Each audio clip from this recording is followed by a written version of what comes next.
This is round 3 of the championship, race 2 for the weekend. And Dick Johnson from Jim Beam Racing joins me. We're going to have some fun with this one, I reckon. We certainly are, Nerds. We're going to be riding on board with Brad Tilley. Let's have a look at the grid now. The top 8 grid positions are a reverse of yesterday's race results. So Tony Edwards in the Monaro goes to pole position, and the race winner, Jim Richards, has to do it from 8th. That's going to be a tough ask from up there, I can tell you, because when you've got the likes of Gavin Bullis and Tilley and Madecki and even Leanne Tander, who's done a great job over the past couple of race meetings, I think you're going to find that Jimmy and John Bowe are going to find it very, very difficult from where they're starting on the grid. Cameron Tilley starting 9th is the best of the Group 2 drivers in. The Pacer, which is going quite well. Big mix of cars. It's a wonderful field. Alistair McLean in the Camaro starting back from position 20.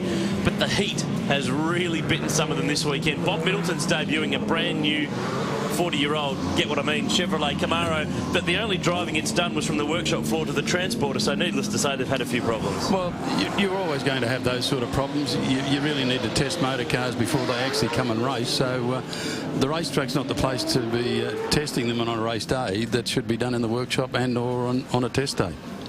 Well, there's a nice bit of synergy here this morning. The V8 supercar driver currently leading the championship is this guy, James Courtney, in car 18. The last time car 18 led the V8 supercar championship was with John Bowe behind the wheel, and this weekend, of course, he's driving car 18. Now, Dick, you can probably tell us, when was John Bowe leading the championship in car 18? That would have been 95, I would reckon, because he actually won the championship in 95. And, you know, the nice little synergy here, he's leading the Touring Car Masters. There might be something in this. Well, there you go, because I know he's been really a guy that loves his number 18, and certainly he's a very competitive guy, which I suppose in this category is, you know, there's not sheep stations here. They're like you spin sheep stations, but you don't actually earn it. We'll jump aboard car 6 now, Dick. We'll go in another Mustang. Chris Stillwell is hooked up on microphone. Are you there, Chris? Yes, I am. About the only thing you'll earn out of this category is a $5 cup. You flat spotted a tyre yesterday. Have you got yourself sorted for this one? Absolutely. Got a new tyre on the left-hand front, so I'm expecting much better turning. You've got a few pesky runners around you. There's a few Falcons, there's a Pacer, there's a few Tiranas. Who are you most worried about? My biggest issue's got to be getting past Trevor Talbot. I tell you what, Chris, it's Dick Johnson here, mate. You're going to tell us a few jokes along the way, mate, because, you know, that's bringing back something we used to have years ago. Dick, after listening to you, I wouldn't even try and attempt it. He did set the bar very high. Have a good race, Chris. We'll catch up with you at some stage throughout the course of this 12-lapper. Thanks very much. You've been waiting for years to get back at people from the commentary box, haven't you? Look, so many people say to me just, you know, how they miss that particular part of the, you know, the racing, going back to Bathurst and all the other touring car races where, for some other reason, they've stopped it. But no, it was a bit of fun. I really enjoyed it. I think we're going to enjoy this race too. Tony Edwards on pole in the Monaro, Bill Pye alongside in the Camaro, Brad Tilley on row 3, the Big Falcon alongside Gavin Bullis, who's the reigning champ. We'll be having a look at the footwell also, and you're going to see right foot down a lot. Yeah, I think you're going to see that. And like I was talking to Brad yesterday, and he said that you know, the trouble he's having is something we always had back in the old days, where you had the leaf spring rear ends and things like that, and getting axle hop under brakes, etc., etc., and you get fuel vaporisation, etc., etc. It just goes on and on. None of these problems have been sorted yet. Just drive slower. It's easier, isn't it? It is. But they're starting to become very, very serious. And at second row of the grid, Leanne Tander, you mentioned the Wilson Security Falcon XA GT. Andrew Madecki in the Camaro alongside. They've had some great battles in the last couple of races of the championship. Big field. There was 33 cars entered for this weekend. The heat's knocked a few of them around. We're missing a couple of them. There's Chris Stillwell. He's starting back from 14th. We'll have a chat to Chris throughout this one. And Trevor Talbot's alongside, who's a great runner in Group 2 in the Tirana XU1. We're turning back the clock at Hidden Valley in Darwin with the Touring Car Masters. It's a big field. Graham Alexander down the back in the Monaro, which had a trumpet start yesterday. Green flag, the signal for the Touring Car Masters to get underway at Hidden Valley. So Tony Edwards and Bill Pye. It's an all GM front row of the grid, but the Fords aren't too far away. And it's Bill Pye outside the front row. What a great Brad Tilley, the Falcon is flying already. And Gavin Bullis yes. down the outside. Oh, Brad Tilley. Oh, no. Manages to hang on to it. That's some of that axle hop I was telling you about, Nate. Actually, I think Gavin Bullis is going to be a hard guy to get around here.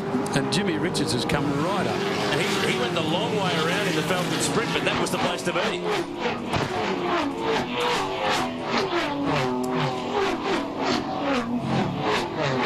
Oh, what a great sound. It is unbelievable. So Pye, though, although he got a great jump, hasn't been able to get away. Bullis locks it up, the reigning champ, in really, really deep at the hairpin. They've had a lot of trouble with locking brakes with these cars. Oh, Edwards round the outside. Pye's got a problem already. Oh, Edwards has got one too. He was in the dirt. And the heat has knocked some of these cars around this weekend, but the boys up the front have been racing really, really hard. And it's tight at the front. Falcons, Mustangs. There's a pacer in there too. Cameron Tilley's a brave man. Actually, he's been going extremely well. Autobahn in car with Brad Tilley. Look at the power. The Falcon straight down the outside of the Mustang. A bit of a tap on the brakes, and how far's the pedal down? Almost on the floor. Brings back a few memories. You got that right. Not good ones, though. Yes. Tony Edwards is actually just sneaking away in the Monaro. He's been a really solid runner the last couple of years, obviously, against the likes of Bow and Richards. They're the big names. But some of these other drivers, I was about to give Gavin Bullis a rap there. But Well, that's the second time now that you'd probably find that tyre is starting to flat spot exactly the same spot. Brad Tilley had that thing sideways, left and right. He did a good job to keep it there. This was what looked like inside. Whoops. Yep, that'll do. That one. Didn't touch anyone. No, he did a great job. And this was Edwards leading the race out through the dirt. Managed to hang on to it. And he's actually driving away. He's just on the fastest lap of them all. We ride on board with Chris Stewart, who is right in the mix. That's Ian McAllister in the Mustang up in front. Chris is behind the wheel of a 68 Mustang Trans Am. And it looks as though he got the better of Talbot in the XU1 too, which he was concerned about at the beginning of the race. But the Tirana comes back the longer the race goes, doesn't it? Too true. Jimmy Richards, the Falcon Sprint. Now, this is a lighter car, but it doesn't have the power of these other cars. But You don't reckon? It is very much a contender, though. I'll give you the 10. Let's have a look back. There's the pacer with Cameron Tilley. Trevor Talbot there in the Tirana. Oh, Graham Alexander from the rear of the grid. Yes, The Monaro makes it around. I tell you what, you can't say these guys aren't trying. No, and that's probably why. Out through the grass, John Nelson in the Porsche that has been repaired after a pretty nasty crash at Winton in the last round. And that's looking a bit more terminal than just to run off the road. I think he's very happy just to go home with a straight car, to be quite honest. Actually, he is. He waits for the whole field to go through. Now, JB hasn't really been able to make his way through the field. Jimmy Richards has skipped away, and now John Bow and Andrew Medicki are going to get stuck into it. Well, this will be an interesting clash because they've had those sort of dices before in open wheelers. Oh, I remember a Sierra going over on its lid at Malala one day too. Jason Bright watching on. He's got a really good appreciation for these cars. Actually had a test of Gavin Bullis' car for a magazine article a couple of years ago. And just really the contrast between the current V8 supercar and these types of cars. So stark, but have a look at this. Back from Brad Tilley, looking at Jim Richards. This will be a braking duel at the end of the straight. I can hear Jimmy with on the limiter there, with obviously with a bit of a tow from the Falcon. And we're talking about the car, not Jimmy himself. Edwards is away. 1.5 seconds the margin back to Gavin Bullis. Jim Richards through to third. Then it's Tilley and Pye. Medicki, Bow, Cameron Tilley. Leanne Tander in there too. Because JB hasn't had a real good run through the traffic. Where is he? There he is, right in the middle of it. Medicki pressuring Bill Pye. The Camaro's getting stuck into it. And the formula for this category, it's just on the money, isn't it? These cars obviously improved from their days. There's some freedom, some modifications allowed, but the racing is the real key part. The racing's the key part, you know. the thing that I'm fearful of, that it may get too serious. You know, at the end of the day, these guys are really, they're out there to have fun, because a lot of these blokes like the Bullises of the world and Tillys and that, they were the guys that used to stand at the fence as young kids and watch these actual cars go racing. So I think it's just fantastic to see them finally come back and have a run at it. And this category, it's a series for cars before 1974, but they're going to just sneak the bracket along a couple of years in the future, so we might see the likes of SLR 5000 Tiranas and all sorts of other bits and pieces joining in, which will be really great fun. There's Cameron Tilley, the Group 2 leader in the Valiant Pacer. So there's actually 3 groups of cars. Group 1 is for over 5.1 litre cars, Group 2 is for up to 5.1 litre cars, and Group 3 is for the smaller cars. But obviously there's a couple of cars. Jim Richards, for example, he's moved into Group 1, even though his engine capacity would put him in Group 2. I think it's the fact that he's won a bit of stuff over the years. Well, he has won a bit of stuff over the years, and they've actually thrown a bit of weight at him and a few other things, but at the end of the day, I think they also allowed him to have some alley heads and a couple of bits, which I think has been a little bit of an advantage to him. Now, Tony Edwards is the man with the advantage, but Gavin Bullis, the reigning champ in the Mustang Trans Am, is just starting to rein in the Monaro. And Jimmy's catching them both. And he's coming along with him too, yes, absolutely. Last time around, Jimmy broke the lap record, 1:16.96, which it was Gavin's yesterday, but Jim has lowered the mark in that Falcon Sprint 1964 model. But when it comes to Jim and his cars, they are absolutely immaculate. Oh, they're spot on. They're well prepared. Jim knows how to prepare a motor car and has done for many years. And I think you'll find, you can hear it on the limiter there, but I think you'll find that the reason they're going quicker this morning is it's a lot cooler out there. Gavin Bullis, the reigning champ, has managed to sneak on through and take the lead in the Mustang Trans Am. And Jim Richards is right with them as well. These top 3 have driven away from them, but Bullis was closing in on that move for a lap or two, and I think he might have had a little bit of a rub on the way through too. It looked like it, but at the end of the day, there was no real damage done. It could have been worse than what it really was, actually. Let's have a look again. He comes from a little way back in the gap. Edwards turns in. Just a little nudge. Well, I tell you what, for a guy who really has had no recognition in the past, I think that Gavin Bullis really does drive extremely well. Brad Tilley 5th, Mediki next, and Leanne Tander. But the Monaro is a bit stronger in a straight line by the look of it. And now, here he comes. Oh, it's got under brakes too. Great move. Oh, no, it's not. Not so great move. No. Out for the crease. But there is a bit of a gap back to 4th place, John Bowie. Might be able to get on. No, I think Bowie will get him somehow, because he wasn't that far behind. Oh, great run at the front with Bullis and Richards. Let's jump back with Chris Stillwell. 13th spot at the moment. Chris, how are you travelling?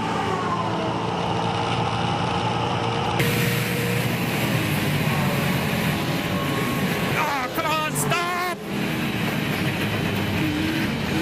That's right, Trevor's going wide. That'll give me a breather for another at least couple of corners.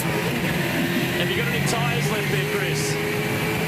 The biggest problem's the braking point coming up. I locked the left-hand front. Trevor's got it all over me. You can see I'm having to block him. Hopefully the officials aren't listening to this. How are the tyres? Have you got anything left in the tyre department? No, they're all gone. Can Dick give me a couple of pointers? I need a couple of seconds a lap. Mate, you don't talk to it to stop, just push your foot on the right-hand pedal. Well, it's the only way to stay in front of those pesky Tiranas. They look after their rear tyres much better. But they're about half the weight, mate, that's why. Well, yeah. Talk to the technical advisory panel, see if you can lose me 100 kilos. And while you're at it, if I could have some brakes, that'd be nice too. We'll make a couple of calls. We'll let you get back to it and see what we can rustle up for you. Thank you. He's right in the middle of the fight there. Richards and Bullis, though, are up front, but John Bowe is closing on in. We thought he'd started slowly, but he's really made some ground. Well, he's had clear air in front of him, and I think Jimmy sort of lost a bit of time really having a bit of a battle with Gavin Bullis.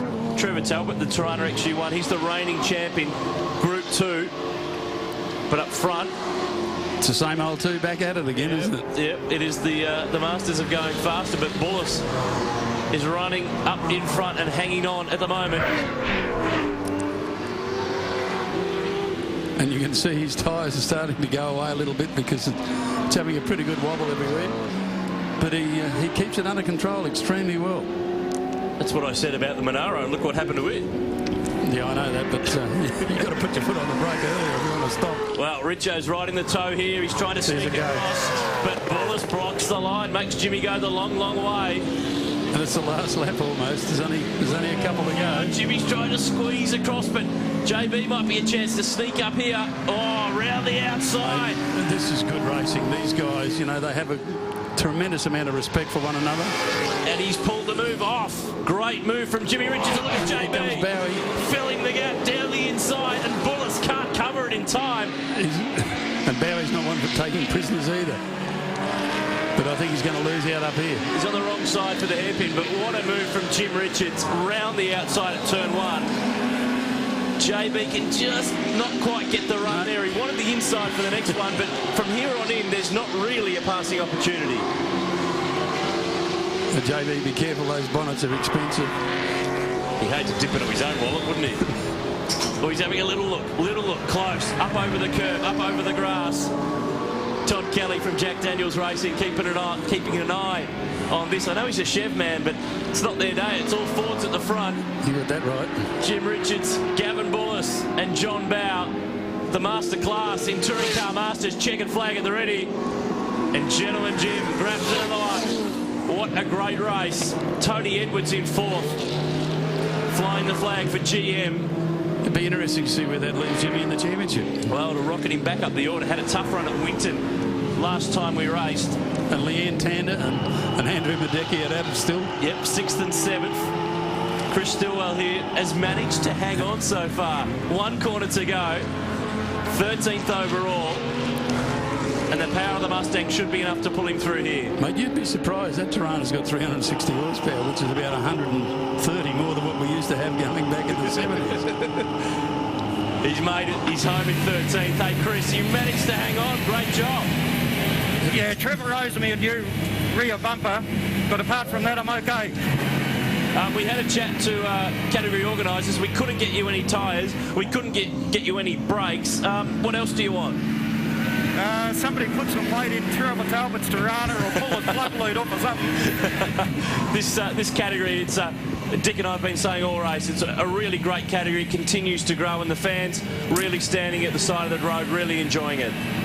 Yeah, it's been a fantastic category. It's taken a lot of work to get it this far. It's been a lot of help from V8s and cams to achieve that, so it's been great. It's a long season in Touring Car Masters. Is there anything you can really do to this car to make it any faster? Another 50 cubic inches would be nice. Another 800 RPM. I meant legally. Well, if I told you that, I'd have to kill you. Great job, Chris. Actually, Noons, it'd be interesting if some of the lesser classes, like, you know, the Alphas and the Cortinas and Escorts and that, it'd be fantastic to see more of those there, because they have a battle of their own. And I know we miss out seeing a lot of them on the television, but at the end of the day, they have an absolute fantastic time. And I reckon the guys at the front have just as much of a fantastic time absolutely, too. but Jim Richards gets the win. Look at the margin. Less than a second across the top 3. Andrew Madecki in 6th from Leanne Tander. Bill Pye in 8th. So the Camaro did get running. Alistair McLean started deep in the pack, but managed to get to 10th behind Cameron Tilley, who is in great form in Group 2 this weekend. Doug Westwood's a newcomer to the category this year and has run into 11th, just outside the top 10. Chris Stillwell just behind Ian McAllister. Trevor Talbot in the Tirana. Graham Alexander started at the back of the field. He's gone past half of them to get to 15th. Which is a great effort. And he's burnt past a few of the Porsches. Bernie Stack, who's had a bit of a tough weekend so far. Amanda One of the old names, mate, that's been around for a long time. Yeah, there's a few of them. Bob Middleton in the 1970 Camaro managed to get to the line in 23rd.